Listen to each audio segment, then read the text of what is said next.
കൊല്ലം ജില്ലാ തൊഴിൽമേള ചന്ദനത്തോപ്പ് ഗവൺമെൻറ് ഐ.ടി.യിൽ മെയ് 23-24 സംസ്ഥാന സർക്കാരിൻ്റെ കേരള നോളജ് എക്കണോമിക് മിഷൻ്റെ DWMS പോർട്ടൽ വഴി കൊല്ലം ജില്ലയിലെ വിവിധ ഐ.ടി.ഐകളിൽ നൈപുണ്യ പരിശീലനം പൂർത്തിയാക്കിയ ട്രെയിനികളെയും തൊഴിൽദാതാക്കളെയും ഒരു കുടക്കീഴിൽ കൊണ്ടുവരിക എന്ന ലക്ഷ്യത്തോടെ കേരള സംസ്ഥാന സർക്കാരിൻ്റെയും വ്യാവസായിക പരിശീലന വകുപ്പിൻ്റെയും ആഭിമുഖ്യത്തിൽ 23/5/2025 കൊല്ലം ജില്ലാ തൊഴിൽമേളയുടെ ഉദ്ഘാടനം 2025 മെയ് 21 വെള്ളി രാവിലെ 10 മണിക്ക് ചന്ദനത്തോപ്പ് ഗവൺമെൻറ് ഐ.ടി.യിൽ വെച്ച് ബഹുമാനപ്പെട്ട പെരിനാട് പഞ്ചായത്ത് പ്രസിഡന്റ് ശ്രീമതി ദിവ്യ ജയകുമാർ അവരുടെ അധ്യക്ഷതയിൽ ബഹുമാനപ്പെട്ട കുണ്ടറ നിയോജകമണ്ഡല എം.എൽ.എ ശ്രീ PC വിഷ്ണുനാഥ് അവർ ഉദ്ഘാടനം ചെയ്യുന്നു.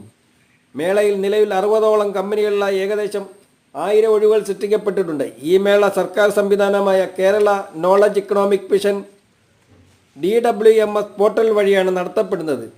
വിവിധ ട്രേഡുകളിൽ ഐ.ടി.ഐകൾ